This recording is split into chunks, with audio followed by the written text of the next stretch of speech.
এসছেন বা এই দৃশ্যগুলো দেখছেন তারা হয়তো বলতে পারবেন।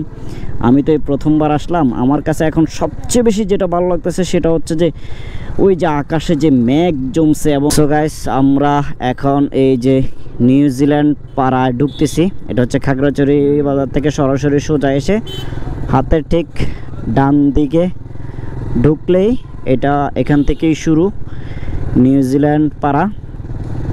নিউজিল্যান্ড পাড়া বলার মাঝে হয়তো কোনো কারণ থাকতে পারে, দেখতে অনেকটা নিউজিল্যান্ডের একটা এরিয়ার মতো। জাস্ট আমরা এই যে ঢুকতেছি এই জায়গাটাতে, এই যে দেখেন শুরুতেই আমরা নিউজিল্যান্ডের একটা ভাইব পেয়ে গেলাম। সেটা হচ্ছে যে এই যে গরুগুলা, এখানে বাইকগুলা সারি সারিভাবে সাজানো আছে। আর হচ্ছে যে ওই যে দূরে আপনারা দেখতে পাচ্ছেন কিনা জানি না, জাস্ট ওয়াও গাইস, মানে কি বলবো, একদম পাহাড়ের সাথে মেঘগুলা একদম জমে আছে।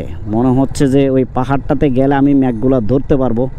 আসলে খুব ইচ্ছা আমার ওই পাহাড়টাতে যাওয়ার, কিন্তু হয়তো যেতে পারবো না বা যাওয়ার কোনো রাস্তা এদিক থেকে নাই। যদি রাস্তা থাকতো তাহলে আমি অবশ্যই যেতাম। ওই যে দূরের ওই আকাশ ছুঁয়েছে ওই পাহাড়ে, এমন একটা গান আছে না, মানে ওই গানটার কথা মনে পড়ে যাচ্ছে। একদম মেঘগুলা পাহাড়ে জমে আছে। আমি একটু উঠলে আমি মেঘটা ধরতে পারতাম।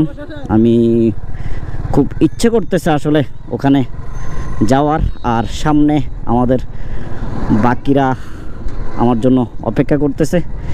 যাই, ওদের কাছে যাই, একটু আড্ডা দেই। আড্ডা দেওয়ার মতো সেই লেভেলের একটা স্থান। ওই যে দেখেন এই যে গরুগুলো এখন নিয়ে যাচ্ছে গা। এখানে পুরা মাঠটাতে গরু ছিল।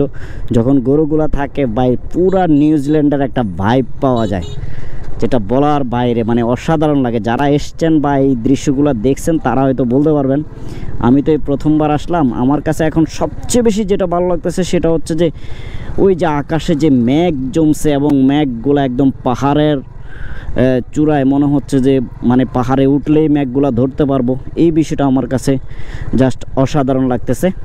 আর এই পাশটাও সুন্দর, মানে দুই পাশটাই অনেক সুন্দর, অনেক ভালো লাগতেছে। আর এই যে এখানে আমাদের পক্ষীরা এখানে বসে আছে, এই পক্ষীদের কাছে আমি মূলত আসছি। কি অবস্থা পক্ষীরা, কেমন আছো? হ্যাঁ, তোমাদের জন্য তো একটা জিনিস আনছি। পক্ষী, কি অবস্থা পক্ষী? এদিকে দেখো না, এদিকে দেখবা না, লজ্জা লাগে?